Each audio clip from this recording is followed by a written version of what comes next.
Newcastle 1, Brighton 1. Was it a valuable point gained or was it points dropped?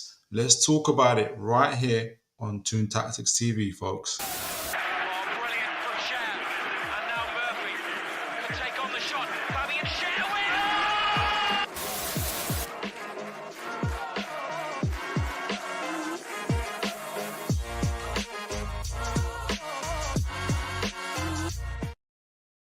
All right, all right, all right. How are you all doing? I hope you're having a great evening. An incredible games going on right now in terms of Barcelona Inter Milan. So I'm not surprised folks are tuning into that. But for the Newcastle fans, for any football fans that are tuning in, we are going to be talking about all things Newcastle United. They're going to give a reaction to the Brighton game in a moment. And we've got we've got an interesting transfer link that's come from an unlikely source about an unlikely player to talk about. So we're going to do a scouting profile today as well. But before we do that, let's get into the match reaction for the Brighton game. Let me know, you guys, your thoughts and your feelings about the game. Let me share my screen first, actually, for the stats and whatnot. And because my overriding thought is, here we go. Can you guys see that? Yes, you can. Let me double make sure. Yeah. All right. So obviously it finished 1-1. Waypoint to Brighton. My hope and my prediction for the game, as you folks will know, is that I would win the game 2-1. That was the hope. But the main thing, again, was, I suppose, not to lose points, which we didn't. It was a point gained. And there's a lot of things in this game. I've been listening to a few folks' kind of reactions to the game, and it's interesting because first of all, for me, I see it as a point gained, and I see it as I saw it as a good performance. When I say good, I don't mean it wasn't attacking flair and riveting, put it that way. I understand that part of it, certainly. But I did see it as a good performance in terms of maybe the result, but also some of the stuff that we were doing off the ball. On the ball, the attacking stuff, well, let's talk about it, essentially. There are certain things that I wanted to kind of discuss in terms of, especially in the attacking third of the area as well. So, as you know, guys, that we had pretty much the lineup we predicted. The only change being Joe Willett coming in for Joe Linton. We know Joe Linton is well, I've heard he's out for this. He's supposed to be out for the season, but there's rumors circulating that he could be back for the Arsenal game. But we'll see when that happens. If that happens, hopefully it does happen. But as they got us up on here, it was a 4-3-3 formation. But really, especially out of possession, we were in a 4-5-1. And at one point during the game, especially late in the game, we reflected totally Brighton's 4-2-3-1 as well. When after Gordon came on about 10 minutes into the game as well, it became a 4-2-3-1. We reflected them and kind of cancelled them out. And that probably contributed to the 1-1 draw in itself. So it's a really kind of tight game in that way. But obviously, these are the guys that started for us. Isak, Barnes and Murphy at the front, Bruno, Tonali, Willock. And in the middle, and obviously as our centre backs is Burn, Shaw, and our fullbacks Trips and Livramento, goalkeeper Pope.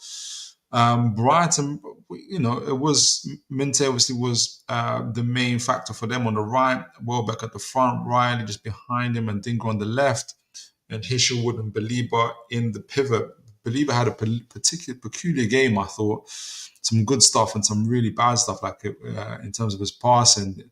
I found it hard to find a balance for him. But otherwise, the centre backs, Stepinian, Dunk, Van Heck, who we've been linked with, Weaver and Verbruggen as well as the goalkeeper, who I increasingly like more and more as a goalkeeper. I want to, before I go into the average positions, I want to go through the attacking momentum and some of the stats to kind of go over, maybe talk about the stuff that I was happy with or I was okay with, I thought was good from Newcastle. And then talk about maybe some of the stuff, especially around our attacking or lack of a attacking edge and what I think that comes down to. You can see from the attacking momentum in the first half where Brighton took the lead from Minte. We had the more balance of play in terms of the attacking momentum, and that also carried on into the second half, even though we lacked that cutting edge, and we'll see it from the XG as well. I don't know about you guys, but Minte's goal for me was not necessarily, I wouldn't call it against the run of play, but I would call it, how would I say it? It was a moment of brilliance. And that's what Brighton needed to crack us open. And if were Livramento to replay that again, he wouldn't allow Minte to go on his left, and Tonali would have also supported Livramento as well, and it did that for most of the game as well.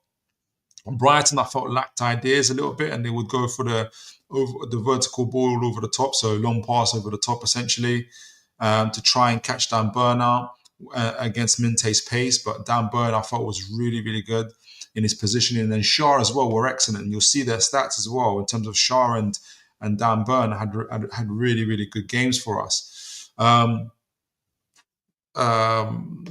So that part was interesting. In terms of the stats for the game, and we'll talk about the table in a moment as well.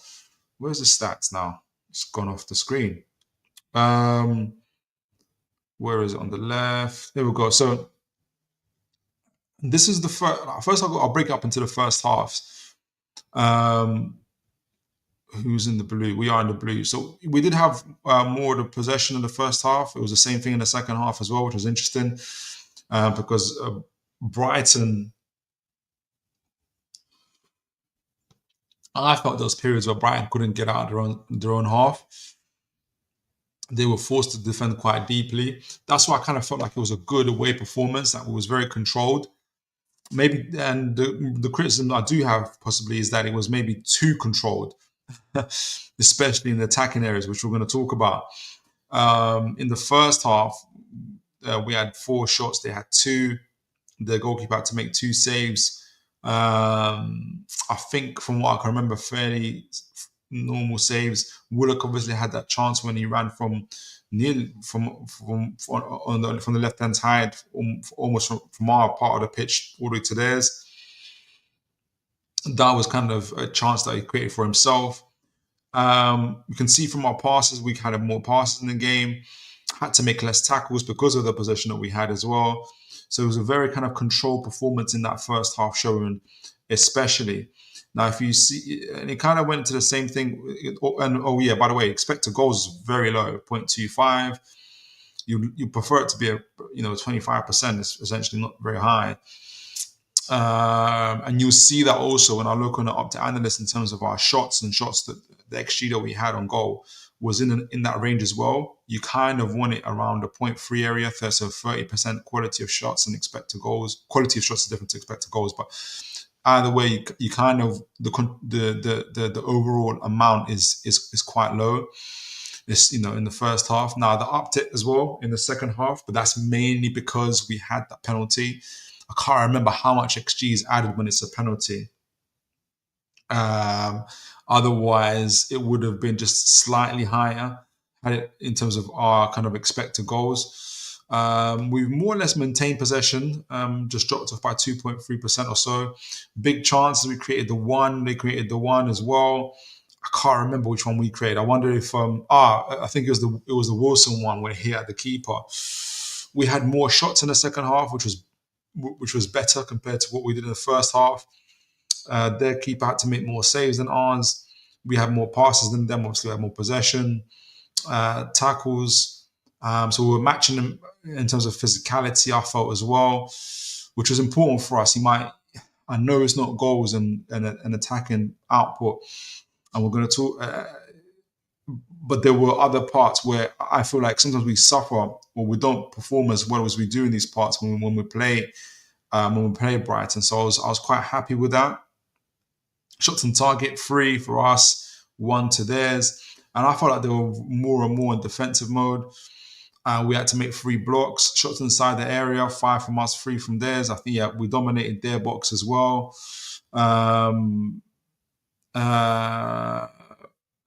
More long balls from ourselves compared to theirs. So we try to be as directly as we can and move the ball a bit quicker. They had more crosses. They were trying to hit the flanks. Duels, we won 57% to theirs 43%, so a lot more higher than theirs as well. Ground duels was a lot higher than theirs, 58% to their 42, and aerial duels 55% to their 45.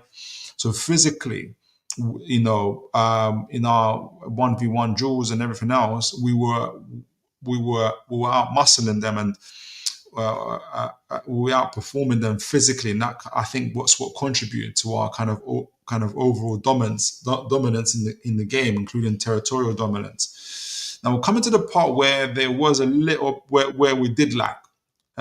Dribbling was at 33%, which is very, very low.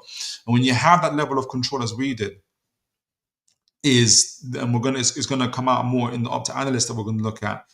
When you have as much control as we did, to have such low amount of dribbles shows a lack of dynamism, ingenuity, players willing to take the risk. So if you get tackled, you get tackled, for instance, and they're not willing to take that risk. They're not willing to do something different. That's the part that would have been, I think, is really disappointing, especially with the players that we had in the field of Isak, Barnes, Gordon obviously came on, Bruno Gomes, all those guys there. Even Murphy, although he's not known for his dribbling, you want someone to at least be a little more dynamic, and that's what we kind of really, really lacked in the attacking areas, in our dynamism in that area as well. It was very much a control through passing. And we see that. I'm going to flip back to we see that kind of pan out in the Opta analyst, where it shows they provide some really interesting stats for us in terms of entries and final third entries or whatnot. And it happens in the team stats. If you look at the team stats here, let me make sure you guys can see that. Yeah, you can see that. Excelente. Hello, Luca Talks Ball. Good to see you, sir. God bless you. Great to have you on. Sure you're watching the game. Inter Milan, Barcelona. Fantastic game. But this is what we lacked in terms of when I talked about our dynamism. Again, in the Opta analyst, all the good stuff. So let me get to the part attacking end of things. I think it's here. So it will come out. So shots on target is fine, 5 to their 2. Where is it? It's around the passing and the final third entries. It gives you a good indicator of where we lacked. Key passes, 7 to us, 5 to theirs. Where is it? Is it the distribution? Is it the distribution? Yes. So here we go. Make sure you guys can see that. Yeah, you can. So there's a part here where it talks about. So there's a couple good stats here, for instance, around passing accuracy in the opponent's half. 77.7% for us compared to the 66.4% to theirs, meaning that in their half, we're keeping the ball a lot better than they are.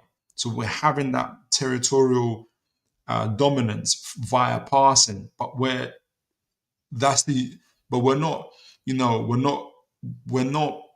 using that possession. We're not using that advantage, i.e. through, taking a chance, taking a risk, through dribbling, through key passes. So, for instance, the key passes we had was zero. Three through balls, for instance, was zero. So there was little risk being taken by our players in terms of even making an attempt. We've got 0 attempts in through balls. That's insane. If we've got 77.7% accuracy in the opponent's half, or we've got control in the opponent's half, and we're not taking any chances with the ball, that is really, really bad from us. So, and this is the part that really distinguishes, changes things around. Total passes in the final third is 136 to us, 105 to them. And I'll match up to final third entries, 50 to us, 53 to them. So what's the difference? When we're talking about total passes in the final third, it goes again with the passing accuracy. We're passing the ball, just passing the ball well, and we're getting it into the opponent's half.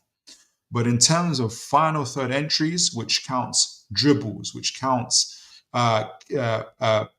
carries, so players carrying the ball into the final third, carrying the ball into the opponent's half or in the penalty box, dribbling is very, very low. And it goes to show that we were controlling the play via our passing, but also off the ball, but focusing on our passing to the point where we're on 77.7% accuracy passing in their final third, so showing quality and holding the ball up. But we're showing a real lack of dynamism. We're showing a real lack of ingenuity and creativity, with 0 through balls, with a real lack of dribbling, like 2 dribbles for the whole game. With the players that we have, that's where it was really, really poor. That was really, really poor from us, and I think that's the area that I think Powell would have wanted to see, and what Emphasize would have wanted to address a little bit better. And my thought behind this is, what was I guess looking at what the intentions are. So just going back a little bit, this is the passing map for Brighton, and it also shows their average position. And for the folks that aren't aware or kind of aren't familiar with the passing map, if you can see these are the average position so it counts for the average position of the players during the game. So this is Brighton. So they're going from left to right. So the goalkeeper number 1 all the way to their striker Welbeck at the front there. So that's the average position of their players. Now, the thicker the lines, it means the more frequency of passing between those particular players. So between Verbruggen and Lewis Dunk, you see a real thick line there. There was 22 passes between those 2 players throughout the game. 16 of those from Dunk to Verbruggen, and 6 of those, from Verbruggen to Dunk, which kind of indicates just how much. If Dunk is just passing to Verbruggen, it shows you just how much they were relying on their keeper to spread the play. And I think it kind of emphasizes how good we were, I guess, either through in terms of our press or in terms of our positioning and our structure. What we were doing was forcing the play back. We were forcing their defenders to pass the ball back a lot. You can see them, either Dunk was passing to Van Hecke. Van Hecke was also trying to keep 13. Baliba was 13 pass between them. But from then on, you can see the lines are getting thinner and thinner. So Baliba to Minte, for instance, throughout the game was 5 passes. So we were doing really, really well, in my opinion, in our kind of our structure, our interceptions, our coordination, and winning the ball back. And we were also restricting them from getting near our goal. Because you can see, look, Welbeck is the furthest one up, and look how far away he is from our goal. So we was doing really well. And you would have seen in terms of the game itself, in my opinion, we were pinning them back quite a bit, in my opinion. But we didn't do enough in terms of the final creative third. And if we look at us, the away team here, this is us from right to left. So you can see Pope here, and right at the end was Barnes, actually, who's further than Isak. We're a lot closer to their goal. in comparison, and you can see that the lines are still pretty thick when it comes from Livramento pushing up, getting the ball up to Barnes. He was supporting quite a bit there. Livramento, 12 passes between him and Barnes. Tonali as well, between Tonali and Isak. 9 passes there as well. So there was you can see there's a lot more you can see why we had 77% passing accuracy compared to Brighton's as well. So we had a lot of dominance via our passing, our off the ball work as well, and our average position. So we did really, really well there. So that was our intention. And again, going back, the big problem was our lack of dynamism into the final third, and our lack of cutting edge and our creativity. So we had we had 2 dribbles essentially that was registered. We had 0 through balls that was registered, and in terms of a lot lower final third entries, i.e. via carries and dribbles, compared to the passing stats or whatnot. So we really relied on our passing and our off the ball work to control Brighton. And we I don't know if we neglected, but essentially we didn't take the risks in dribbling and carrying the ball, in doing something in our through balls and risking with the ball as well. We kind of really focused on controlling Brighton. So I think our intention was to control Brighton. It was in a way, and I wonder if what was on the team's mind, what was on Howe's mind, was we lost 2 games to Brighton already this season, and we need a point here. We need to make sure we don't lose. The main thing is we don't lose. I know that Howe doesn't traditionally play like that. He plays to win, but if we look at the stats and we also look at the game itself, we really try to control Brighton by our passing and our off the ball work, to the point where we neglected the other taking risks essentially. And for the most time it worked. The Minte goal, like I said, was a moment of brilliance. And had it not been for that, Brighton were very limited in the chances they created. So we had more shots on target than them. We had more general shots than them. We had more final third entries than them. We had more possession than them. We controlled them in the air. We controlled them in the ground duels. We did all of that. But that moment of brilliance, and partly our mistake, is what allowed Minte to win. How do we just keep to score that goal? Had Minte not scored that goal and we got that penalty, we would have, come away 1-0 victors, for instance. And, and we would have said, that was an ugly performance, but we got the win type of thing, and it was what was needed, and it didn't work out like that. So I just think our intention was always to control Brighton, and our players negated the stuff that you have to do once you have the control, which is take risks, force the opponent, get shots off, take the carries, take the dribble, force the play backwards. And I think that's essentially where we suffered, and that's where you saw Isak increasingly isolated. He had to drop back a little bit. It's not that I don't think he really came alive until really the last 15, 20 minutes maybe, when we went to a 4-2-3-1 formation. Callum Wilson came on and he just played behind Callum Wilson, and he was able to be creative from that point of view.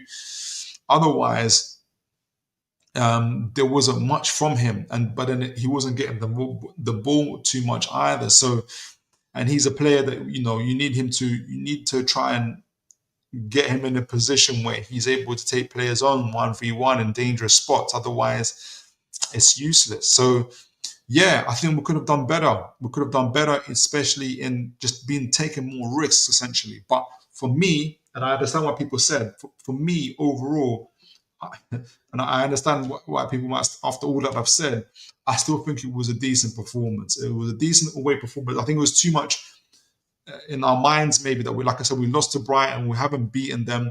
This is an away game. Last year we got beaten there 3-0 How do we avoid this? So maybe we played a little bit too much not to lose rather than to win, in my opinion. It was good to see Gordon coming on and looking a threat, forcing the issue. And obviously, there'll be questions around whether he plays in the Chelsea game.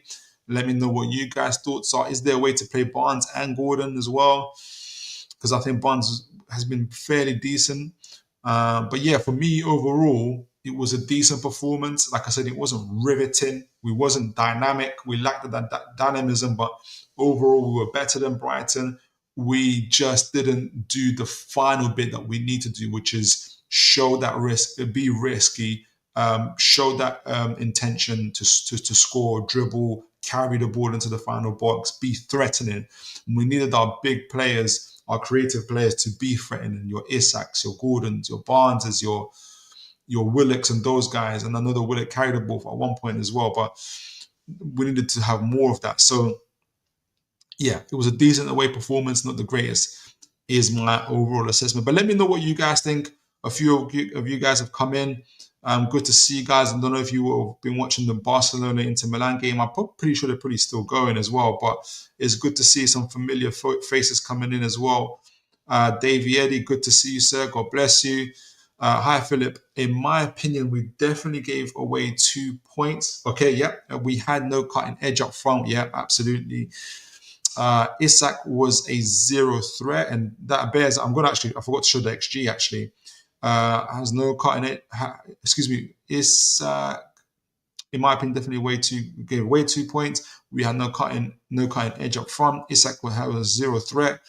Good pen, but that was it. Yeah, just how I saw it. He's been poor since the cup final. He hasn't been the greatest, and I don't know if that's down to injury or it's down to the way we've been playing. Even in the Ipswich game when we dominated, he scored the penalty, but I can't remember. I don't know. I'm with you on that, Davey, and I see what you mean by 2 points drop. So I can definitely see it from that point of view. Yeah, and I think we should have taken more risks, in my opinion. Aaron Cave, good to see you, sir. God bless you. Hello, Philip. Hope you are well. I am living life to the full. Thank you. Aaron Cave, would love to get everyone's thoughts on the midfield. Yeah, Willock, in my opinion, hasn't been good enough. Does Miley start, shift Bruno into the 6 and play Tonali in the left like he does for Italy? Yeah, and that's a really, really good point there as well. And I'm sure that's something that Hal will be thinking about. Would you take that risk, Aaron? Is that something that you want to do? I'm wondering, Aaron, and I want to get you guys' thoughts on this. I mentioned earlier, is there a way we can play both Gordon and Barnes together? It's not something that I formulate properly in my head. One of them would have to play in the 8, or they'd interchange between themselves. Like how Joe Linton and Willock did. So you'd have, say you start with Barnes in the 8 primarily, and Gordon on the left wing as a left wing forward. Just to have Gordon next to Isak and kind of start that engine up front. Barnes, I think, is a little bit better in terms of his defensive responsibilities than Gordon. But he's also, he would also be more threatening in terms of his creative area, carrying the ball, passing the ball a little bit better than Willock, in my opinion. Willock's had he's not been bad, but he's not been great, and it shows, through the lack of, kind of game time. I suspect that Howe will show his belief in Willock and continue to play him because he'll feel like Willock needs a run of games. But if he does play Willock, he'll have to make a decision on whether to drop Barnes and play Gordon, because I think it's time to start Gordon. I think it's time to have Gordon and Isak to play against Chelsea. It's spoiler alert there, but great question, Aaron. And guys, do let us know what your thoughts are. Do we play Miley, put Tonali on the left with Bruno in the 6? Let us know. I think he was hesitate though, just to set on the Bruno point. I think Howe would hesitate to put him in a 6 because I think Tonali does such a great job in screening the defense, and he'd want to keep that going. And Bruno, you'd want him to be the person taking the responsibility in the final third, which he didn't do as well in the Brighton game. A little bit, could have done a little bit more, especially with the through passes. But I think he'll do that, in my opinion, against Chelsea. It's going to be a big, big game. And I think Howe will be banking on the crowd to really like energize the team and to be a bit more risky and to dribble and to do take-ons and to do those type of things against Chelsea. So that's why I suspect that he might stick to type, though I hope he plays Gordon, even though the funny thing, I don't want it to be at the expense of Barnes. So there you are, if that makes sense. I'd like to see Gordon and Barnes stay on, in my opinion. But great question, Aaron. Dave Yeti, I would keep Willock in. I realize he goes missing a bit at times, but he can change a game. Yeah, and he can change a game. And if he's been playing, I can't remember how many games he's played now. Is it the first game since? No, Joe Linton has been injured since when? Did Joe Linton play against Ipswich? I can't remember now. Is this Willock's second game or first game, guys? Let me know. You know, and I think how I just see how keeping Willock and that third run of games and hope that the performance will improve, because he'll want to shut down. He'd want to match up physically to Chelsea, and he'll bank on it being a home game to energize the players, and at least he keeps his balance. If he does keep Willock though, I'd want him to play Gordon instead of Barnes, not because Barnes hasn't been playing well, but I think Gordon, his intensity in his press really helps, and it helps Isak. I wonder if it would help Isak as well. Aaron Kane, I think Isak is definitely playing injured. He isn't dropping off the ball, dropping for the ball linking play like we know he can, but we need him even if he's not fit. Exactly. Sometimes even I think his reputation precedes him, and teams naturally are going to have to, defenders are going to, he's going to draw defenders towards him and create space in behind him, even if he's not doing that great. And so I think we're going to have to play him through the pain. So I think you're exactly right there, Aaron. I just want to finish just a bit of the analysis on my kind of reaction analysis of the game as well. Just going back to the XG. So XG obviously is the quality of shots, and this is the quality of shots. Brighton, like I said, were very limited. You can see most of their shots were inside our box, by the way, which is interesting. But they had 4 shots essentially. One was the Minte goal itself. And then Estepunian in the 79th minute. After that, Minte's that was the goal from Minte. Estepunian was in the 79th minute. The other shot was it Araya? No, D Gomez. I said D Gomez again in the 90th minute.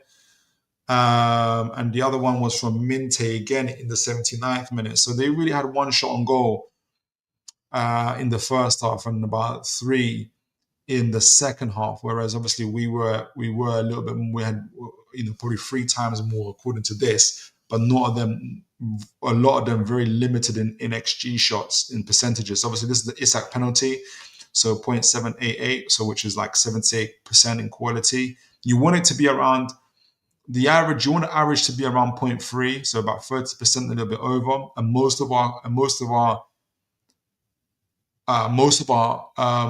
XG quality was below that. Even the Willock shot, you guys remember in the first half when he made that run, that was at 26. He didn't even hit it on target. Shaw, his left-footed hit type, it's around 11%. It's quite low. So really kind of, what was this one here from Barnes? I think this is the one where he hit it over, didn't he? 19%. So our big game players, Isak, otherwise 19%. I can't remember what he did there. A few shots outside the box. Bruno, 0.0069%. So we needed our big players. They didn't really, apart from Isak's penalty, which was important, they didn't really show up when it came to the quality and the shoot, and especially the quality in the shots that we took in the final third, and we needed them to. And with the possession that we had, especially in their final third, the territorial dominance we had through our passing, through our physicality, our tackling, our winning of our ground duels, and everything else, and our off the ball work. I think had we been a little bit more, just a little bit more assertive in our play, a little bit more dynamic in our through balls and our tackling and our in our carries and our dribbles, I think it would have increased the chances that we would have at least come away with something, in my opinion. Dave Eddy, yeah, Philip, we played Willock against Ipswich. We did, yeah, okay. I understand folk who are not keen on Willock playing. He is frustrating, but I do think Eddie will play him. Yeah, so do I. I think Eddie will keep the balance as it is, and he will go back to the stuff that we're talking about now and emphasize the importance in the team taking risks. And I think he'll bank on the fact that we're playing at home against Chelsea, that the crowd will demand that we play the ball forward, we take risks, we do those type of things as well. So, and it allowed him to keep his balance. He wouldn't want to upset it. Sometimes doing too much causes more problems, and Howe doesn't necessarily like to do that. Yeah, so guys, thank you. I mean, that was my main part from the game. That's why I felt that people might think, well, you thought that was a decent performance. Some people felt it was horrendous. They didn't really like it. And you can see, and I understand it. Like I said, the stuff that I mentioned around us not taking risks and stuff like that. And you can see it from that point of view. I think our intention was always to try and control Brighton and to match them physically, but also have better quality on the ball in our passing. But we missed the final part, the important part, which is to also be more dangerous and have more threats in the goal. And that's what we needed, our big players to turn up, Bruno's, Isak's, and they just failed to do so. So that's the part where we lacked, essentially. But I didn't think it was a horrible performance. I thought it was decent in parts. And like I said, the stuff that I mentioned where we could have worked on. Aaron Kemp, Chelsea are going to be a huge threat in the transition. Yep. Makes me wonder if Eddie might start Botman. Might be too soon, though. Yeah, great question, Aaron. Great question. Let me know what you think. I mean, yeah, we're going to be doing the preview as well, and I'll be thinking and chewing on it and processing it a little bit more and seeing where we are. Botman was a bit rusty when he came on as well. He had one clearance that went straight to a Brighton play, and I said, "Oh, okay." And it's understandable. He's not quite ready. Aaron came into Milan through. Okay, they went through 4-3. Yeah, they smashed. They were free, and Barcelona were like literally seconds away from going through as well. Lamine Yamal was on goal as well, hit the post, and when he could have maybe ran it to the corner flag, he didn't do that. And Inter Milan went up to the other end, made it 3-3, and now they're off 4-3. What an incredible game. Both legs. An advertisement for the game as well. So well done to both teams, I would really like to say. Okay, so the next part of the show I wanted to talk about. So that's that. Just let me conclude on the on what I was talking about. I thought it was a decent away performance. We controlled Brighton on and off the ball through our passing and off the ball work, being physically better. Ground duels, aerial duels, tackling, all those type of areas there. Possession, first half and second half, we had the better attacking momentum. We had the better quality of passing alone in the opposition half, in Brighton's half. However, we lacked the final cutting edge in our drip, and we didn't take risks in our dribbling. 0 through balls, carries into that final third, showing dynamism. Even though I think Willock did once in the first half, so that for some reason that wasn't carried, but we needed to do more of that through whether it's Willock, Barnes, Bruno, Isak, especially Gordon, who came on. I think had we been a bit more dangerous there, because Brighton weren't offering too much back. I think they were hoping that this game would be over. I think we would have come away with the points. So that's otherwise it's a decent-ish performance, decent away performance, in my opinion. I definitely think there'll be improvement for the Chelsea game as well. Right, so we've got an interesting transfer link that I wanted to talk to you guys about and get your thoughts on. And it's an interesting player, but it's also, for me, the source is quite interesting as well. And it points to the future of our midfield as well. And where is it? So,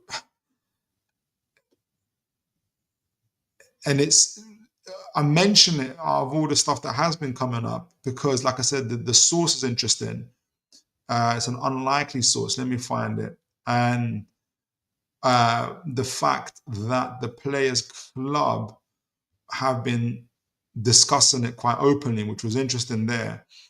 And it is, where art thou?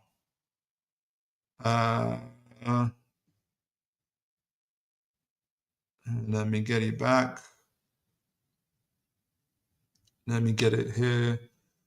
It is. I'm going to unveil him in a moment. Where are you? Where are you? Where are you? Where are you? Right, here we go. So let me zoom in and share this with you guys. Let me make sure you guys can see that. Yes, you can. Right, so this is a young man by the name of Ibrahima Sory Bangoura. He's from Guinea. He plays for Genk in the Belgium league. He's 21 years of age. He's a defensive midfielder. His current market value is around 7 million euros. That it was, although there's been rumored that he's got a release clause of 17 million euros, but this has been debunked by either the manager or the sporting director for Genk. I forget which one. His contract runs out in 2028. He has a very interesting profile. This is his first kind of breakthrough year in terms of senior, into the senior team itself. Now, the source is Transfer Market. This is from Transfer Market. You guys know that I like to use Transfer Market when we're looking at player contracts, stats, and all those some other things. But it's very rare that I go to Transfer Market as a source for transfer rumors as well. But it's a very good transfer rumor because it appears they've had a direct interview with, I can't remember if it's the manager, and I'll get to it, or the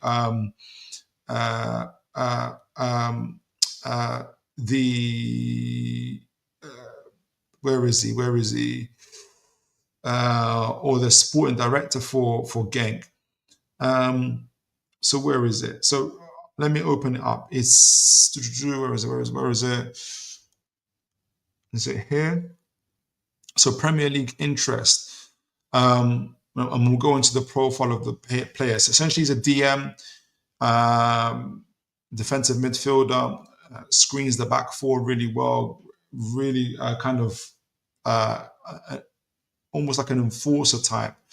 We'll kind of expand on it a bit more. So Premier League interest in Ibrahima Sory Bangoura. Every major European club scouts Belgium. Every major European club scouts Belgium extensively, even given its history for providing a platform for future talents to excel. That's true. Several clubs are monitoring Bangoura, but Newcastle United hold genuine interest in the defensive midfield. I wonder what they mean by genuine. Has an offer been made? Are they talking directly with his representatives? Is there already conversations between the club? I'd love to know. To talk about, obviously, that we've already got three midfielders in Bruno, Joe Linton, and Sandro. but we want to add depth essentially. So to our squad, and we've talked about this before, that we need depth in our midfield, especially now that I think Sean Longstaff has been linked to Leeds recently, is likely to go. Bangoura has huge potential, and his athleticism, which is interesting because that's the part we're really aiming at, is perfectly suited to the Premier League. But Genk's sporting director. Okay, so they have a direct interview with the sporting director, their version of Paul Mitchell. But Genk's sporting director Dimitri Dekunde has denied suggestions of a 17 million euro release clause. I wonder why he denied that, because he's not going to get more than 17 million for him. So I wonder. My initial thoughts on that is his transfer value is probably around 7 million euros, but I think this report is him. He's trying to get maybe a bidding war going. Essentially, I think reading between the lines, Newcastle have made an offer somewhere between 5 and 10 million, and he's had this interview, this report with Transfer Market, knowing that clubs and agents and everybody else use the site, and fans especially use the site, and he's going to try and drum up interest, in my opinion. This is direct. So he's talking directly from Dimitri. We said it earlier. This is what he said. There's interest from English Premier League clubs. I've read articles online claiming there's a 17 million pound release clause, but 17 euro release clause, but that's not accurate. They didn't say it's not true. It's not accurate. So is it less? So he's doing a couple of things. I think he's trying to drum up business for the player. I suspect an offer possibly has been made, or there's conversations around what Newcastle will be willing to make, if it is indeed Newcastle. Although he doesn't necessarily name Newcastle directly. He said there's a lot of background in terms of what Genk have produced. Genk has produced some exceptional talents across the years, and Milinkovic-Savic, Leandro Trossard, Leon Bailey, all of that stuff there. Kind of emphasizing the players they've provided. So he doesn't mention Newcastle by name. Transfer Market do. So I think, because it wouldn't make sense and he wouldn't want to break relations, and he's been wise at this point director, he's not mentioning Newcastle. He's let Transfer Market, who had the interview with him, name drop Newcastle in particular there, which is interesting. So I wonder if they're trying to put pressure on Newcastle to up their offer, because now what they're hoping is that more business, more interest and more business will be on Mr. Ibrahima Sory Bangoura. So let's see if Newcastle will, if that it would prove to be the case, and if Newcastle do indeed budge. But what is the big hype? What is it about Ibrahima Bangoura? What is he about? Who is he? And why, if indeed Newcastle are interested in him, why are they interested in him? Before I go to that, let me make sure I go to the comments and see what you guys are saying. Dave, Eddie, agree with your summing up, Philip. Thanks. Thank you, Eddie. Appreciate that. Let me know if that's how you saw the game as well. Like I said, I heard other people talking about the game, and people I really respect, and they thought it was horrendous. And I was like, maybe I need to wash my eyes and see the game better. I don't know. I thought, like I said, I thought it was a decent performance. Could be better, but it was decent. Excuse me. Aaron Kane, I think the most important thing we can do is get rotation option for Joe Linton. So you're always that one step ahead of me, and I think that's what we're heading to with Mr. Ibrahima, where the drop-off isn't as noticeable. Yes. Well, we miss Joe Linton. That's going to be difficult given his unique profile, but I believe in Mitchell. Yeah, he's got an exceptional talent ID. We need someone for Joe Linton. And really to kind of someone who's also a blend of Tonali as well. That kind of athleticism. We're talking about athleticism. We're talking about duel winners or people that are attempting duels. And tackles and work and recovery runs, and are able to compete on a consistent basis, not throughout the game, but also first and second halves, but also once or twice a week or whatnot, that kind of thing. Yeah, and yeah, so we'll get onto it. Adrian, but great point there, Aaron. Adrian, good to see you. God bless you. That Barca Inter tie was simply magical. It was, honestly. Like, I didn't get to see the extra time part, but I saw the equalizer from, is it Akbaby? And that last minute one was crazy. It's going to go down as an all-time classic. Absolutely. David Eddie Philip, I was worried Joe Linton would leave after the burglaries at his home. Yeah.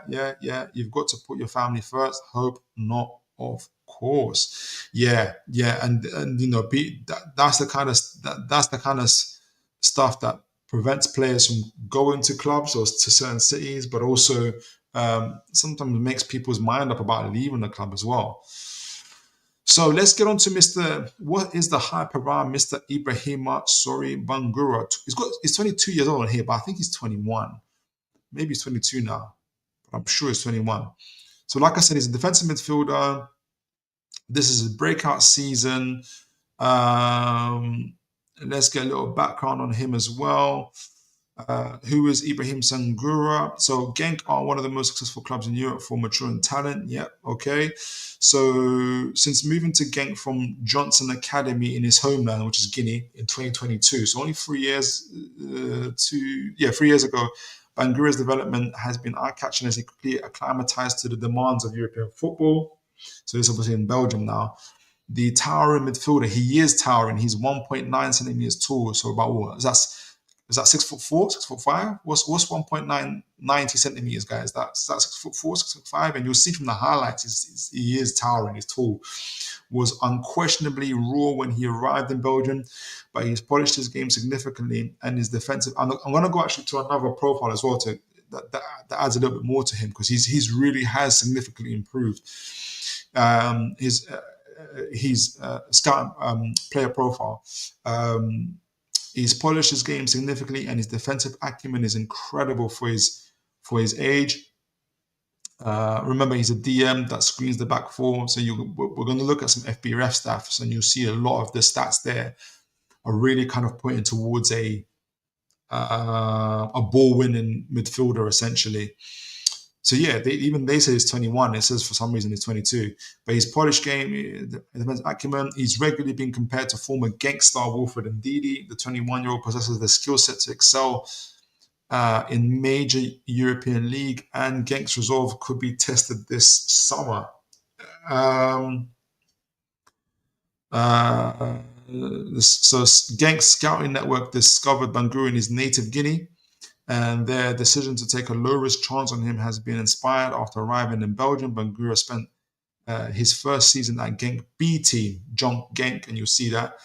And he amassed 50 appearances. So they're like Genk are like a Brentford, they got a B team and everything, which is interesting. Okay, so he amassed 50 appearances for them in the Challenger Pro League as he familiarized himself with his new surroundings. Remember, he's coming from Guinea and then coming to Belgium to play football. That's not easy, especially for a young player. And he would have been, 2022? So he would have been 17, 18 years old. So well done to him for that. As he familiarized himself with his new surroundings, Thorsten Fink promoted the midfielder to the first team this season, that being 24-25. And he's excelled, making 35 appearances, which is really, really good, in all competitions. We're talking about minutes, and you'll see the minutes. He's got about 200 plus minutes. In all competitions, Bangoura's physicality stands out, and he's exceptional at covering every blade of grass and winning possession back for Genk. That's naturally still, which is important, again, we're talking about Joe Linton, we're talking about Tonali types. There's naturally still several areas that Bangoura needs to improve on in his game, which I think goes to they talk about his decision making being one of those things, which is natural for someone that young. But he's made huge strides in his development across the last 18 months, indeed. And there's a quote here from Bart Tamzen, who's a Belgian football expert. He's talking about Bangoura here. He is tremendously strong, 1v1 strong in 1v1s, which is important, especially in the Premier League. And having someone who has that ability is very, very important. And you'll see some of his stats are incredible. And I appreciate it's in the Belgium league, but you've got to start from somewhere. And is among Belgium's best midfielders in terms of ball recoveries, which is essential for us. And this is the key part, those ball recoveries. And I think that's where, going back to Lewis Miley, if you kind of partner him with a Bangoura, you've got a real good balance of some of players that are exceptionally good on the ball, but also are both athletic. And one of them is a bit more standout-ish in the ball recoveries and tackling and ball winning. The other being Lewis Miley in his possession and composure on the ball in the decision making. So that Miley's decision making is exceptional. That's his key strength. Is Miley's decision making, especially under pressure, in the fire of of the midfield. So having the both of them there together makes a lot of sense, in my opinion. So it talks about it here, and this is what the Belgium expert says, Mr. Bart Tamzen. But Bangoura sometimes struggles to make the right choices or keep the game simple, which is where Mr. Miley excels. He definitely needs an intelligent midfielder alongside him, Lewis Miley, or Bruno, and obviously those guys are going to raise him. Like I know that Bruno, Tonali, those guys speak for themselves, but I guess I'm speaking more as a future pairing. When Newcastle are playing third round FA Cup games away to Plymouth or Argyle, it's going to be Lewis Miley and Bangoura or someone of his profile playing alongside each other, gaining their experience and growing. Genk are still hoping to keep him next season. So this is where they're trying to say, oh, we don't really want to sell him, but they do want to sell him.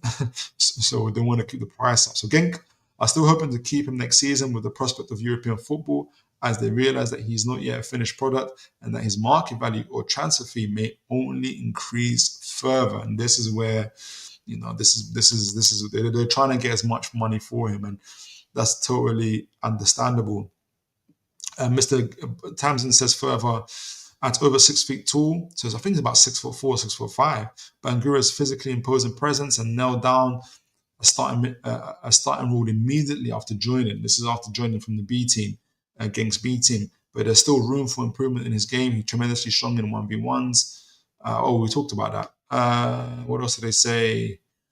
As with Konstantinos Kareskas, Genk are trying not to overload the player being Bangoura. Thus, it was only in February that he was allowed 3 consecutive starts in the league for the first time. So this is like his real kind of breakout year.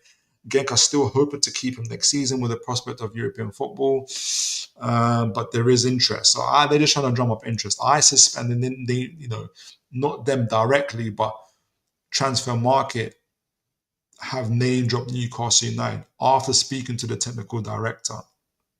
So the technical director, in my opinion, is using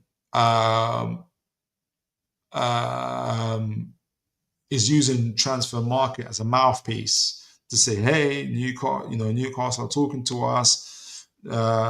Is anybody else that's interested?" I think Newcastle have given a price. They've been quite firm in that price, and now this is just my opinion, or Paul Mitchell has anyway. And now Genk are launching are trying to get more bids in for him. They're using Transfer Market to do that. They're not using the Belgium newspaper because essentially people are only going to hear about him in Belgium. They're not trying to sell him to another Belgium side. They're trying to sell him to big clubs or clubs of money essentially in Europe. Hence why they're using a universal, a really well-known, site in Transfer Market itself to do that. So it's wise, it's good business from them to do so, and it makes sense. And already for me, and I'm going to read a little bit more further about him in terms of his profile, and before I go into his stats as well, and then we'll look at his highlights. But already for me, he's got like Paul Mitchell all over him. Like this is a Paul Mitchell type of player, kind of gem.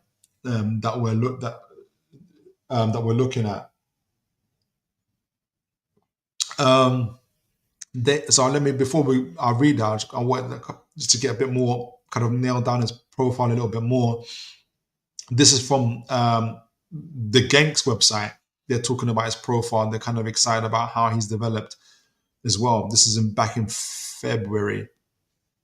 Not Davey. Or did I read that one already? Yes, I did read that one. Aaron Kampf. What I'd give to have Lamine Yamal. Right. Well, all our problems would be solved, isn't it? Lamine, Isak, and Gordon. People are going to be saying, you're trying to win the league. Lominos, my first time, my apologies if you've been on here before, but my first time seeing you. Well, if it is your first time, God bless you. Good to have you on. Lominos, we have to focus on defenders in the summer. Yep, I agree with that. This season, we need pacey, young defenders who can carry and pass the ball.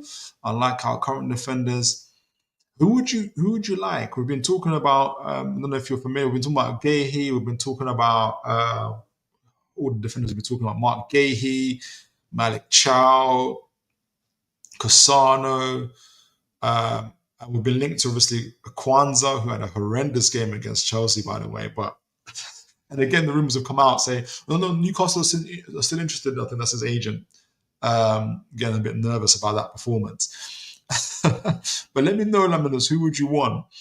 And you said, and a goalkeeper who can distribute the ball. Well, it's meant to be James Trafford, for instance. We've been linked to James Trafford, who's a heavy link. Lucas Chevalier. But let me know, Laminos, who would you have? Who would you like us to go for in terms of goalkeeper and central defender, centre backs as well? David Aaron, we've got Osula. We do have Osula. That's a good. He's our Lamine Yamal. David, I thought Dan Burn did not want to pass the ball back to Pope on Sunday. Maybe the trust is going. Yes, I can see that, but also, yeah, that could be a thing. I didn't see it. It didn't catch my attention. Excuse me. And I don't think he had to. Let me go back to the passing maps, David. Let me just go back to the passing map real quick. Pass map. Let me make sure you guys can see that. Yes, you can. We're waiting for Newcastle. So let's look at Dan Burn. Dan Burn, 33. So between him and Pope during that game, there's been 14 passes. Burn to Pope, 4 passes. And from Pope to Burn, 10 passes. I prefer that compared to what Dunk was doing to Verbruggen, where the majority of passes were from Dunk to Verbruggen, who's really, really good. To be fair, Verbruggen's exceptional on the ball. So I see your point there, David. But I think I also prefer the fact that we're not passing back to our keeper, because Dan Burn had Tino Livramento, he had Tonali with him, he had Shaw, who's exceptional on the ball. Shaw also passed back to Pope 4 times as well. And we had real kind of positional dominance. So, but yeah, that was kind of my take. But I see where you're coming from, Davey. Let me go back to where was I on the? And there was the analyst, and I'm going to read the profile in a moment as well. Let me just finish the comments first. All right. Well, Bojo, good to see you, sir, and God bless you. Who are we covering today? Just joined. We're looking at Ibrahima Bangoura. He's a defensive midfielder from Genk. He's 21 years old. This is like his breakout season into the first team. He's made 35 appearances, and he's really making an impression. And the interesting source for this is Transfer Market, who had a direct interview with Genk's sporting director. So Genk's Paul Mitchell, who was essentially talking up Bangoura, and he used in my opinion, he used Transfer Market to say that Newcastle are interested in him. I think that there's maybe a little bit more. The story might have legs, and I think Genk are trying to drum up business to up the price. So yeah, I think that kind of catches you up. I'm going to now go through a little bit more through his player profile before some stats and some highlights. David Philip, if the lad has been well scouted, I will trust the process. He looks a very good player Who knows though? Yeah, exactly. It's always a risk, isn't it, Davey? Bobby Fairby, good to see you. God bless you. Big up Philip. Big up yourself, sir. Bobby Fairby, hope you're doing good, brother. Big match coming up this weekend. It's going to be, it's going to be intense. It's going to be very, very intense. I can already. I was going to my own. I hope, guys, you guys let me know what you think, because on social media I already kind of see people losing their nerve. Honestly, people are already in the comments, and I know that we look how good Chelsea are playing, look how not great we're playing, and I just think we've got to hold our nerve, like in these times, like we've got to show some bottle. Honestly, um, sorry guys, there's no way you're going to be just an elite team. And an elite team has elite fans as well. I mean, imagine if Inter Milan lost their bottle tonight when they were 3-2 down and just gave up and said, "Oh, just win it now because we can't do it." And that doesn't just happen overnight. So anyway, we've got to show up. If we're going to beat Chelsea, it's going to be down to the crowd, in my opinion. That's going to be the big thing, in my opinion. Davey Eddie, I could be wrong.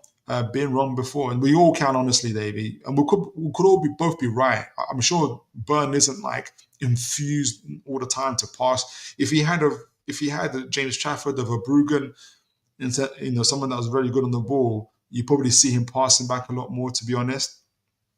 Good to see you, Big Preach, and God bless you, sir. Wagwan gang, good to see you, sir. Good to see you, Wagwan. Gang, yes, sir. Good to see you. Good to see you. Did you enjoy the game? I don't know if you saw the game against Inter Milan and Barcelona. That was a really, really good game. All right, so let me finish this profile of Mr. Ibrahima Bangoura. This is taken by Genk, actually. This is from Genk's website. This is in February, so about 2-3 months ago now, 4 months ago maybe, roughly 8 weeks, then 10 weeks ago. So they're quite excited about him. He would have made about 20 appearances by this time, but overall he's done 35 appearances. Remember, this is breakout season. So remember, he's done 35 appearances so far for the first team of Genk, and he's done 50 appearances for their B team as well. And this is after coming from Guinea in 2022, where he would have been. He's 21 now, so he would have been like 18. So his progression has been very, very, very good. So this is Genk talking about him. So our very own Ibrahima Sory Bangoura has earned a spot in an elite ranking of defensive midfielders under the age of 23. Okay, featuring players for some of the world's biggest clubs. So they're really happy about him gaining a spot in the elite ranking. So where does it come from? The renowned CIES Football Observatory. Yeah, they're very, very comprehensive. They are really renowned. They're proper like scouting, stats, like in-depth, comprehensive. I've used them once or twice for players as well, but if you're on there, and most players are, but like if you're really doing well according to their stats and what they're doing, it's a good indicator of who you are, how you're progressing as a player, in my opinion. So the renowned CIES Football Observatory has compiled various statistical tables using advanced technical data to compare players globally across different aspects of the game. So one of these aspects, and this is where they want to highlight, one of these aspects is ground defense. So what is ground defense? Which evaluates duels, interceptions, and anticipation. So duels, which I would assume counts for aerial and ground duels, so ability to win the ball. Interceptions, obviously cutting out passes, which shows intelligence, and awareness, and anticipation, which we talk about anticipation and anticipation. So really good qualities there. So duels, anticipation, and anticipation. In this category, Bangoura impressively ranks third among all under 23 players worldwide, which is again an indicator why Newcastle are looking at him. His duel winning, his interceptions, and his anticipation, and the fact that he's really young, and he's proven these talents among some of the best young elite players in the world, trailing only Rocco Reitz, who've been linked to before for Borussia Dortmund, Borussia Mönchengladbach, and Marc Casado for FC Barcelona. So he's in very, very good company here. So he's amongst Belgium's most promising midfielders. Following him on the list are global stars such as Ryan Gravenberch, Kobe Mainu, Pedri, Eduardo Camavinga. His presence among such esteemed names highlights his status as one of the most promising defensive midfielders in Belgium. So some good company he's keeping there. Ibrahima made the move from Johnson Academy, that's in Guinea, in his home country Guinea, to the Jos Vassen Talent Academy, that's Genk's Academy, in 2022 last season. So we can't emphasize enough just how difficult it is for players to change countries. If anything, I'm sure there's been some like podcasts and some like videos showing players going from different countries and how it is to settle in. One day I should like cover a show doing that to emphasize that. So he established himself as a key figure in Genk's midfield, making nearly 50 appearances. Yet in the Challenge Pro League during last season Champions playoffs, he got a taste of the highest level of football. And this year, at just 21 years old, the Guinean has made the permanent step up to the first team, adapting seamlessly. Coach Fink has already stated in multiple occasions that Ibra is one of the players who has impressed him the most this season. Good. His consistently strong performances are now backed by statistical recognition, a well-deserved achievement for him and a testament to our club's outstanding scouting, both domestically and internationally. So he's doing very, very well, Mr. Young Ibrahima, for Genk, and he's really performing really, really well for them. And I'll do a quick view on his stats on Scout Data, since I pay, it's a website I pay for. Ibrahima, 21 years old, again, he's 190 centimeters tall. Guys, if anyone in the chat knows how tall that is, that's 6. I want to say that's 6'4". Let me know. And again, just how it said in the website, his interceptions are very high. Successful dribbles are quite high as well. And tackles during games is not bad, but you can see where he lacks already from these stats here. Through balls, long balls, clearances, shots on target, assists. He's not a creative player per se, which is fine. He's very much a defensive midfielder. Long balls won. And when you see that stat here, long balls won, I don't know if you guys can see that, long balls won. For me, that indicates he's where he's very, very useful in cutting out transitions, which is what, for a team like Newcastle, with our aging backline, we really need. But also we need players that give us that physical dominance as well. So, we'll see that in the highlights, but he's really, really good at that. And you can see here again through the stats where he really excels in the ball recovery. He's in the 100%. Oh, that's insane. And you might think, well, number one, that you're thinking it's the Belgium league. Fine, that's fine. I can take that as well. I would also have to say that you have to take into account that he's 21 years old and has just come from Guinea. He's only been in Europe for 3 years. He's doing really, really well. The other thing I'd say is FB ref stats kind of have a similar thing for him. And it's all about progression and growth. So, for instance, if he were to come to Newcastle, he's not going to our first team straight away. He's going to be rotating and working, probably be a successor to Joe Linton or Tonali, probably Joe Linton. So 100% for his ball recovery, which is insane.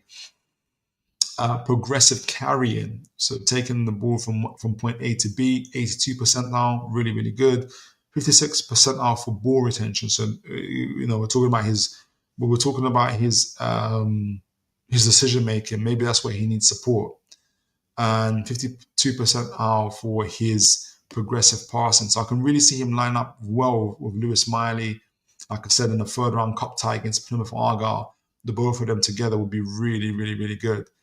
But let me look quickly at his FB ref stats, which gives us a little bit more comprehensive look as well, why he's rated so highly and things for him to work on. Before I do that, I think I've got a few comments in the chat. Let me make sure I get that down.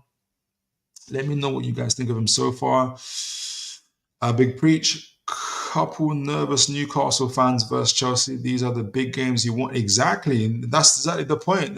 These are the big games that we wanted. You hit the nail on the head there, Big Preach. And then I'm trying to convey that to our own fans as well. Like people already kind of, I've seen in the comment. I know social media is one thing, and the real world is another. Stadium going, match going fans are another as well. So I'm not trying to paint a broad brushstroke, and neither am I saying also to be like overconfident and think that you're gonna. I'm not trying to say that, but exactly what Big Preach is saying is like, people are, overly nervous. I think are nervous, and these are the games that we want. And that's right. I want to be in these games where we're competing for the Champions League or we're competing for cups and stuff. This is what it's about, guys. I see people in the comments already saying, "Oh, we're not going to make it," or it's already people saying, "Oh, a League Cup and sixth place is fine." I'm like, what? And we're fourth. Like, this better not seep into the stadium. Honestly, guys, games are won and lost in these things, and I think, this is where the team needs us, and we need to come through big time. I'm thinking more of, what happens when we win, and the momentum that's gonna carry us into the Arsenal game and then into the Everton game. Like, come on, we can do this. 7-6 was wild. What? Is that how the game finished, Big Preach? I thought it was 4-3. Let me know, guys. Don't tell me it was 7-6. Tell me that's wrong or amazing. Like, it's 4-3, right? This is the Mag FC. Good to see you, and God bless you, sir. Hi, Philip. Hi to you too, sir. This is the Mag FC. What a game it was, Preach.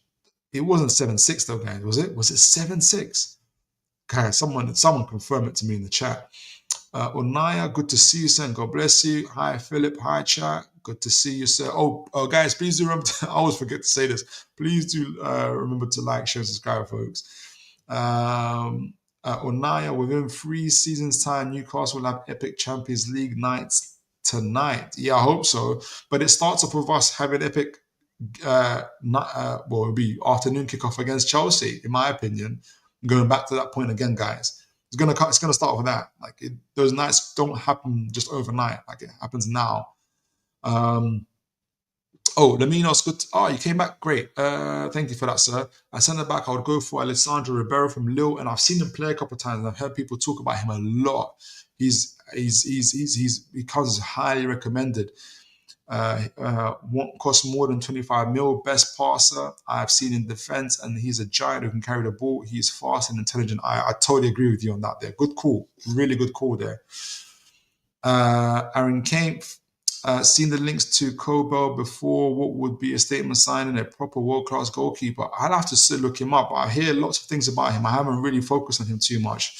But yeah, I'll take your word for it as well, if he's that guy. 70M7 Rat Racer, please. It's my first time seeing you, sir, but God bless you. Let me know what your question is. 7-6 on aggregate. Right, I'm about to say. Yeah, that's an incredible game. Incredible game. That sounds like a classic. Lominos, those two won't cost more than 50 mil together. We would go for them and spend the rest on Mbeumo. When you say those two, do you mean Ribeiro and who? Who was he? And Kobel, Luminous. Do confirm that with me. 70M7 Rat Racer. I'm sorry for the stupid thing I said. I don't use anything with... Okay. I can't... Okay. Many aggression. Okay, well, make sure you enjoy the show, sir. Rat Racer. I have a racer that I have many aggression problems. I understand. Make sure you enjoy the show. So look, Ibrahima Sory's Bangoura, defensive midfielder. Strengths are around ball recovery, tackles made, really exceptional in that. And again, it shows itself in FB Ref as well. And as highlighted by the stats on the CIES Football Observatory and by Genk, he's one of the top under 23s in duels, interceptions, and anticipation. Excuse me. I've gone back to it. Let me go back to FB Ref. So you can see that as well in his FB Ref stats. Excuse me. Successful take-ons, which is good. Taken on players, 87 percentile. Aerials 176 percentile. I wonder if I'd want that a little bit higher considering his height, but that's still good. block 77 percentile, 97 percentile for interceptions. That shows really, really good game intelligence, in my opinion, as well. Again, context, Belgium League, I understand that. 99 percentile for tackles. And that goes a little bit with the stuff that we saw on stat data in terms of his, I think his dual winning as well. Something like that. 99 percentile is extremely high. Pass completion percentage, 98 percentile. That's phenomenal. It's phenomenal stats. But don't ask him to score goals or assists or anything like that, for sure. He's not about that life, which is fine. He's a defensive midfielder at heart. But passes completed, 68 percentile. Needs to work on that. We're going back to his decision making, pass completion percentage, 98 percentile. 82 percentile for medium passes, so relatively medium passes, pass completion percentage in the medium passes, so players around him, not too long distance. 98 percentile, really high again. 99 percentile for pass completed that are long. That's mad. How passes longer than 30 yards? Is he at 99 percentile? I don't know if that says more about the belt. I don't know I don't know how that would transfer in the Premier League, but interesting. And this is where he shines. Defensive stats. Again, all in the 90 percentiles for tackles won, for tackles in the defensive third, for tackles in the mid third, for tackles in the attacking third. All like 98, 99s, incredible. Dribblers tackled, 95%. Dribblers challenged, 75 percentile. Percentage of dribbles tackled, 99 percentile. That is insane. So he's very good at tackling, guys. And block, 77 percentile. Passes block, 77 percentile. Interceptions, 90. It goes back to his interceptions again, 97 percentile. Tackles and interceptions, 99 percentile. Fine, it's the Belgium League, but he's like, you can see he's too good for the Belgium League. Like, the very minimum you can say for people that might not be too keen on him, he's too good for the Belgium League. Like, he's ready to be sold on. Paul Mitchell, if he is indeed looking at him, I think he will be. Successful take-ons, 87 percentile. Successful take-on percentage, 88 percentile. Total carrying distance, 88 percentile, 83 percentile for carries, 91 percentile for carries into the final third, which we could have done against Brighton. Excellent. Tackles won, 99 percentile. We talked about that. Aerial duels won. Better now. Aerial duels won. Because percentages of aerials won, he's in 90 percentile. So some incredible stats there. It says here 1,200 minutes played, but he has played 200 minutes. I wonder if they just... I don't understand that, because he's played 2,000 minutes now. So, yeah, like, really incredible stats there, guys. I mean, phenomenal. I'm going to show the highlights. I'm going to actually show him play in a moment as well. But before I do that, let me read the comments. You can see what he's really good at. Like, he is, you know, I mean, like, he's very exceptional. Wilbur Philip, did you even consider Chat GPT to research a player, i.e. it can distill information from multiple sources in a more consumable way for your viewers as well?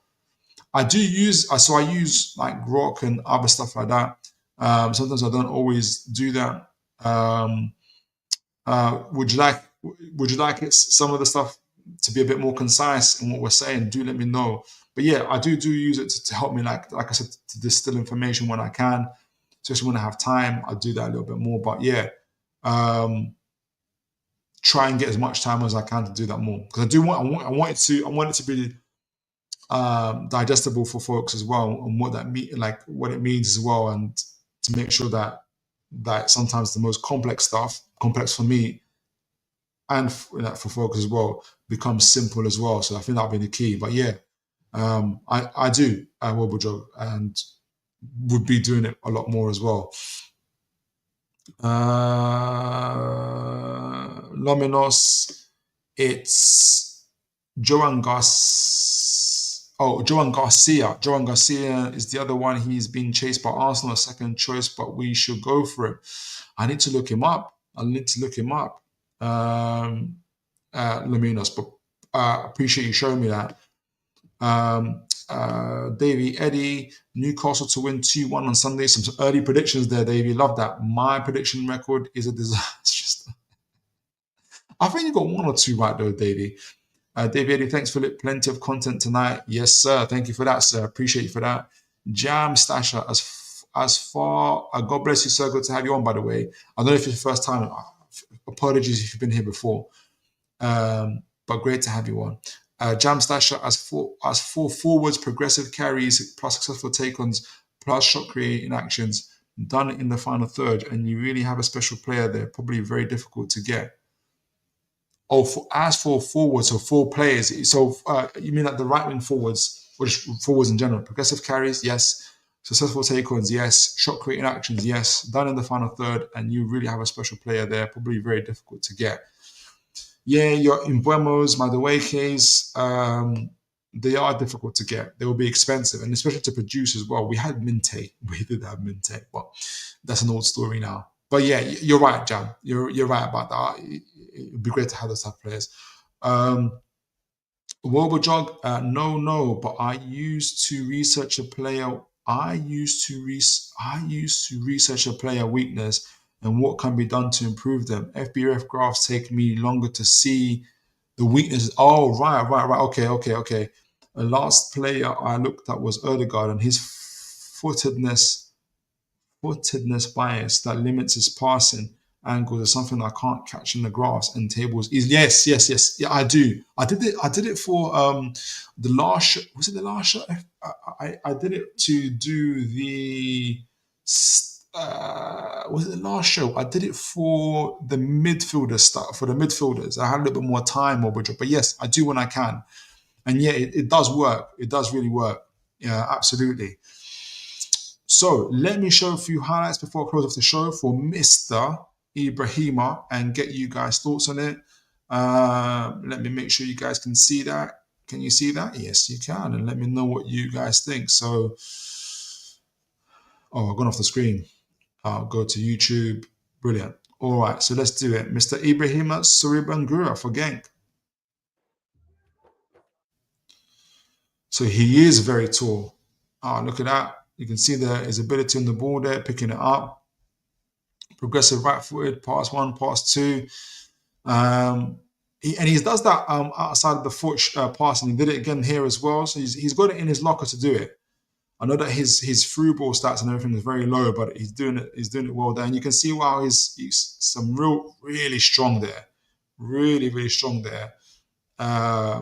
He does love a dribble when he can. He drops the shoulder really, really well. Picks it up on the half turn. I think Paul Mitchell would have loved that. Through the legs there. You can see how a lot of the Belgian players are like they're a lot smaller than him. But again, lovely first touch, first time pass there again, through ball there as well. Lovely drop of the shoulder.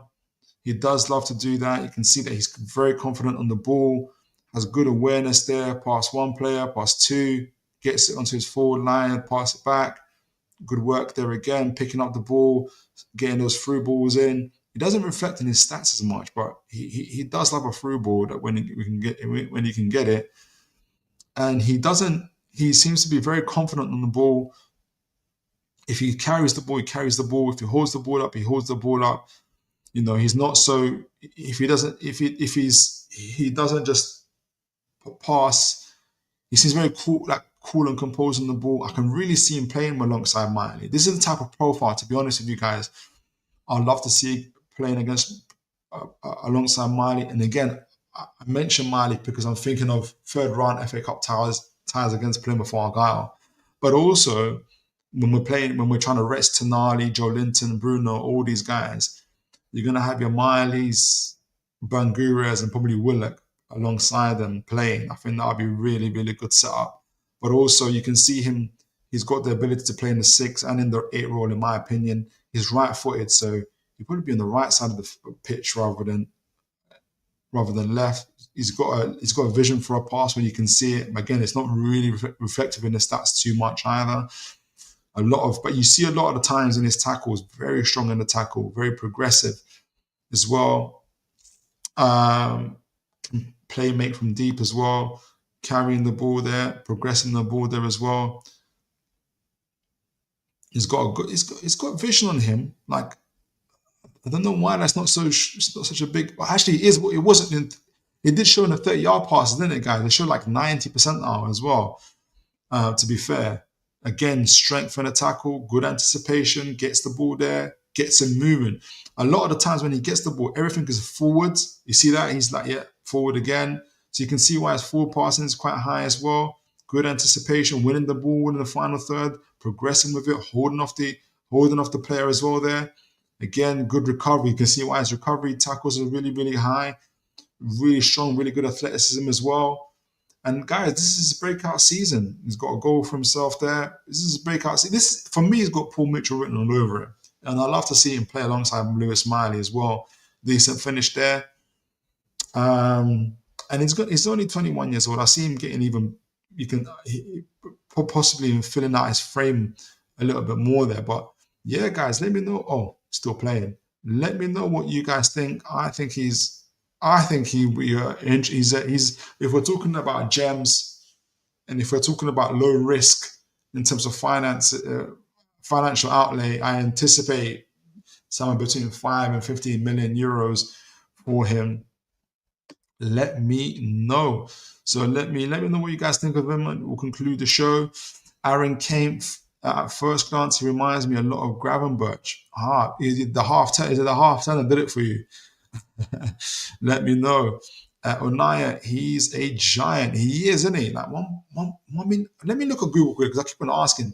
So let me just look on Google. How tall is 1 meter 90? I need to get it out of my mind. I need to know how tall he is. Honestly, how tall is 1.90 centimeters in feet? 6'2". He's 6'2".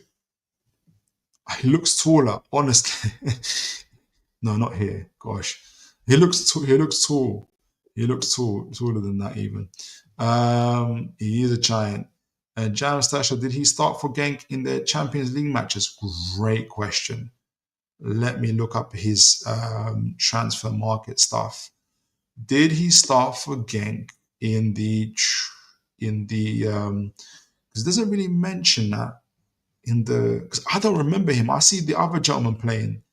I forgot his name now. So he's played. So this season he's played 36 games. No, it doesn't. It doesn't show the Champions League. It shows the Champions playoffs, 25 in the Pro League, and 5 in the Rocky Cup. So he hasn't been in the Champions League. No, he hasn't played in the Champions League. Jam Stasher, he hasn't played there. Oh, sorry, I thought I was showing you the guys the screen. I wasn't. But he hasn't played in the Champions League. It would have been nice to get that. I'm sort of happy maybe he didn't, because maybe there'll be a lot more interest in him. He reminds me of Pogba or Naya. Oh, interesting. That's an interesting way to look at him, actually. Jog, if he bulks a bit, that's another White Walker beyond the wall up north. A bit like Abu Diaby, another interesting profile. Hopefully minus the injuries. Yes, exactly. Aaron Kempf, that half turn definitely done it for me. Yeah, I saw that. I was like, oh, okay, he's good. He's good with that. I think that would have done it for Paul Mitchell. Onaya, he's grown more. That's not 6'2". That's what I think. That's not 6'2". That looks more than 6'2". Oh, okay. I thought Genk was in the Champions League or perhaps Europa. They were in the Champions League. They played. Do you know who I'm thinking of, Jam? I'm thinking of Bruges. I'm thinking of Club Bruges. Maybe it's not Genk. Guys, let me know. Were Genk in the Champions League? Maybe they weren't. Abi Diaby is a good shout. He is. That's a good shout. All right, folks. So we've come to the end of the show. We did a match reaction to the to the Brighton game, like I said, I thought it was a decent away performance in terms of our us in possession, also possession in the opposition half, our off the ball work, our physicality. So we won more in the ground duels, in the tackles, in the air. We had overall territorial dominance. We really limited Brighton. However, where we lacked a lot is in our risk taking, 0 through balls, which is not good. Not enough ball carries, not enough dribbles, not enough take-ons into that final third, really troubling but Brighton in that way. And they were there. We did all the hard work. Like I said, winning all the challenges, the physical duels, the pass and everything else, taking territorial dominance, and we just didn't do the end part, the end goal stuff. And our big players, your Isaks, I'll leave Gordon out of it a little bit because he started, but your Isaks, your Barnes, your Brunos, your Murphys didn't turn up especially when it came to that final third. In my opinion, I think the intention was from the team, from Eddie Howe's perspective, is that this is an away game and to control the game, to control Brighton, which we did, but we left out the important part, which is that control is to have an end goal, which is to produce goals, to produce an end product to it. We also did a really, really detailed scouting profile of Ibrahima, Sory Bangoura, 21-year-old who plays for Genk. And apparently Newcastle are looking at him. Genk sporting director has used Transfer Market to deliver this news as well. So really, really interesting player as well. He's got a similar profile to your Abu Diaby. Some said Pogba, but he's a defensive midfielder. Exceptional at tackling and ball recovery and ball progression. His physicality is exceptional as well. I can really, this is the type of, even if it's not him directly, but if it is him directly, but it's someone of his profile, I can really see him play alongside your Lewis Miley's. And I think where you'd see, I see that's a really good profile. You see Lewis Miley with his, we talked about how Bangoura's decision-making on the ball needs to improve, even though he has really good anticipation and intercepting passes, but his decision-making on the ball is what needs to improve, even though he excels at ball recovery and tackles. Whereas Miley's decision-making on the ball composure is exceptional, but he could excel a little bit better in his ball recoveries and everything else. So they suit each other really, really well, offering a really, really a balanced midfield, future balanced midfield for Newcastle. But we've got a match preview coming up this Thursday for the Chelsea game, and I encourage all Newcastle fans to hold your nerve, to hold your bottle. We can do this. We will do this. We will qualify for the Champions League, in my opinion. And that belief has got to filter onto the pitch against Chelsea coming up. So look out for the match preview, guys. And make sure, as always, folks, that you have a great evening. Look after each other, folks. And as always, folks, good night and God bless.